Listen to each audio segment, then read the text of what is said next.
statement and then go into questions. Jim, whenever you're ready. Thanks, Amanda.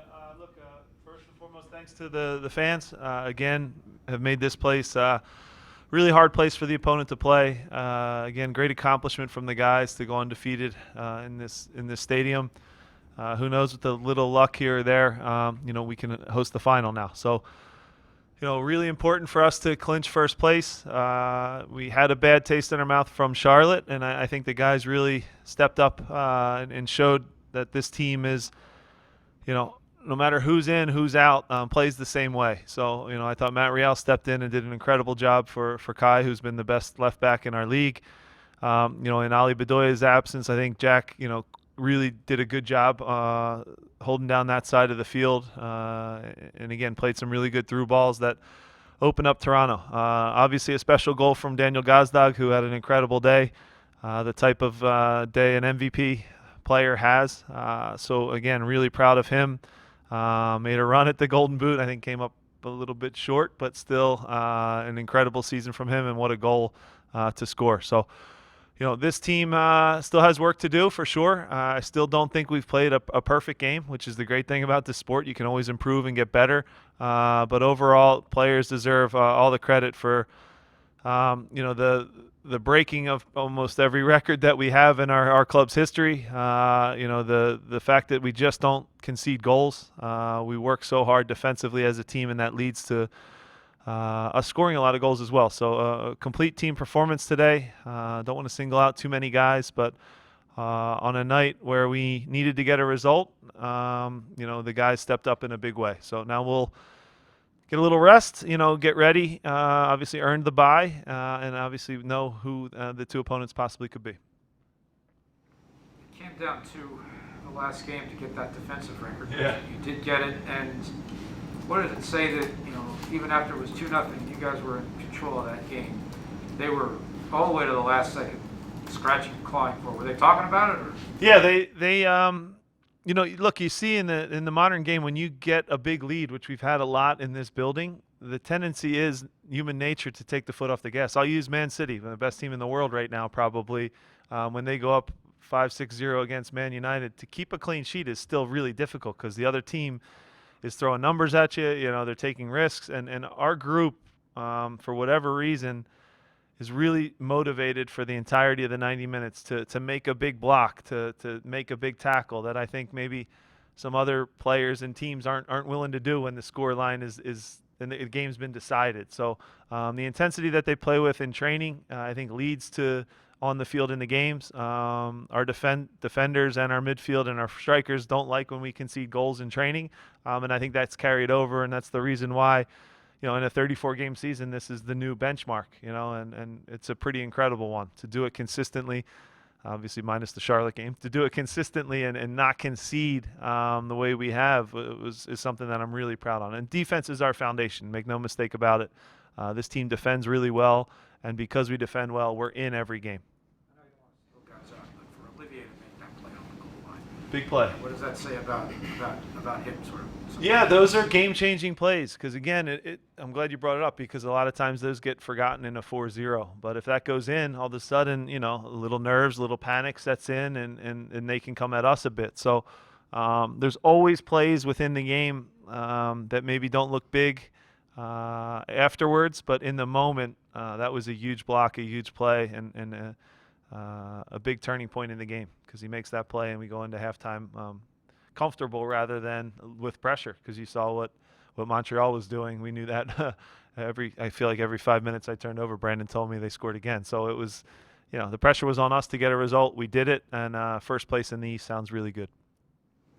Jim, to that end, defensively, Jacob has played every minute the last Incredible. 2 years. Yeah. I take it those two are related, and how important is that for him and Andre, and before the last game, Kai, who've been there for every season? Yeah, I know you guys probably think it's hyperbole, and I'm just kind of talking about my guys, but when a team does what we've done this year, these guys need to be singled out and rewarded for it. Andre is the goalkeeper of the year. I think we should have multiple guys in best 11. I know it looks weird when you pick 3 guys from one team on a back 3, but you can make a darn good case for a Jack Elliott, for a Glesnes, and for Kai for what they did this season. So, Jacob for me has been, the defender of the year in the league. It always takes defenders almost 3 seasons to really get the accolades and for people to take notice. It's a hard position that he plays. He's playing against the top attackers week in and week out, and he's just so good with the ball. He's so good against the ball. He's so good at leading in the locker room. And when I talk about mentality and not wanting to concede, he's the guy that will he'll put his face in front of a ball on the goal line to make a block so the team preserves a shutout. So incredible season, incredible player, and an incredible person. So happy for Jacob and all he's contributed this year. Jim, how do you take a historical season like this and then switch gears to a knockout competition? Yeah, it's brutal, because again, you feel comfortable, and you guys are going to write a lot of nice pieces this week about all the different accolades and records. And if you're not ready for week 1 in this league, every team can beat you. Literally every team in this league can beat us if we're not on our game. So, yeah, as nice as it is, the real season starts now, and we know with our own experience, with the others' experience in the league, the teams that finish 1, 2 doesn't guarantee success in the playoffs, because a team that gets hot at the right time can beat you. The way the things are set up, we get a bye, so we sit around and wait, and you're 100% going to be playing a team that just won a big playoff game. That has already been decided. So they have the momentum coming into your building, which is hard, and then they have nothing to lose because anything they do is a bonus. So we've learned that the hard way. I think we'll take lessons from that. We'll learn from happened in New England last year. It's happened to LAFC. Teams get beat if you're not prepared. So the great thing is, yes, first place, incredible achievement. I think the consistency of this club has been amazing. The ownership has done a great job. Ernst Tanner's done a great job. There's so many people to thank. But we also recognize in 10 days from now, if we're not ready, it's all over. And nothing feels worse than that. So that's what we're guarding against, the letdown. So getting back to individual accolades, Dan Gazdag, I mean, it's one of the probably the best offensive output season for any player ever.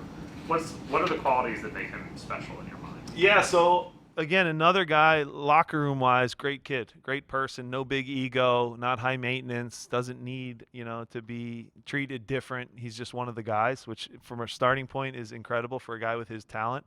And then again, you guys obviously see the goals, the assists. But what I love as a coach, I always go back to defense, the work he does defensively on a day like today to be around Michael Bradley and be a pest and try to turn him over. He's just a great player all around, a two-way player that makes plays, makes big plays. And he's been, obviously this is in terms of making plays, he's separated himself from anybody in our club's history, to be honest, this season with what he's done. So, and it's on a first-place team. So you take all those things and you start to say, like I've talked about, he's Mukhtar, I respect a ton. Incredible season. I'm sure it'll be close, the voting, but obviously I pull for my guy. And Daniel's been amazing.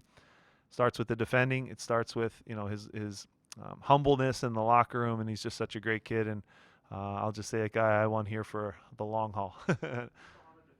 That's something that it seems like he really added this year. Yeah. Maybe not as prevalent in the kind of half season last year. Do you attribute that to just getting adjusted in the league, getting comfortable with the system? I think both. I think he's more comfortable in his surroundings, new culture, new country, new league. I think last year he played so many games, there could have been some fatigue for sure. But now he's seeing the harder he works defensively, he gets rewarded on the offensive side. So he's really embraced the system, the style that we play. And for us, he's the perfect number 10. We might not thrive as much with a different type of number 10. A kind of a one-way, old-school number 10 who only plays when he gets the ball at his feet. That doesn't fit us. So he's really embraced what we are. So I think that's why you see such a big jump from last year, where he was still pretty darn good. But this is a different level. This is elite. This is a top player in the league. Understanding that it's not probably going to be your choice, the league will make the decision, or Fox or somebody will make the decision. You have a choice of playing on the 20th or the 23rd with the scheduling of rest that it applies. Which would you rather have? Earlier the better for me. Yeah, the earlier the better. Hopefully I think there's an Eagles game that Sunday, so that might help a little bit with the seating. Word on the street, I've heard. I'm hoping for that Thursday game. I'll just put it that way. So that's what I'm hoping for. I think that's the best way. I think it's the fairest way. We could get into the should the league should we be reseeding? I think so, but that's a whole nother discussion. Now that we're in first place, I can say that and start to complain about stuff, So, but yeah, it's weird. If you finish first, you work so hard, and 7 wins in the first round. Why don't we get to play that? But that's, again, the rules are the rules. I get it, but it's a little strange. Jim, you guys Hoping for Thursday though, John. You guys end up with 72 goals scored this year, which is the 5th most Yeah, it's crazy. in history. I wonder what your thoughts are, especially where this club was maybe after that Inter-Miami draw, the scoreless draw. Yeah, it's wild because, when I think back in the league's history, the recent memories, the LAFC and the firepower that they had, how incredible that was, and just how hard it was to play against them. I can think back, I'd imagine some of the old Galaxy teams had some pretty high numbers, and you think of the quality they had in their teams. Maybe Miami, if they would have played more games. You guys don't know who the old Miami Fusion. Ray Hudson had a team that was unbelievable in the attack. For this group to be in that same discussion is really, really impressive. Sometimes I need to step back because I don't always see them that way. You know what I mean? But man, every game when we step on this field here, it's 2, 3, 4, 5, 6 goals, and that's not easy to do because the other team has pros as well. They get paid to play, and to put up the numbers and stay relentless like they do has been incredible, and I'm really proud of them for that. Final questions? Jim, you guys now have tied the highest home win percentage since MLS has switched to the 34-game schedule. What's that mean to you guys personally, where you made Subaru Park such a huge fortress? Yeah, the home record's incredible, and again, we'll remember this season forever. I think the fans will remember all the special moments that have happened in this building, but we're also smart enough to know history won't remember us unless we take a big step forward in the playoffs and get to our first MLS Cup and hopefully win it. Ultimately that's what people really, really remember.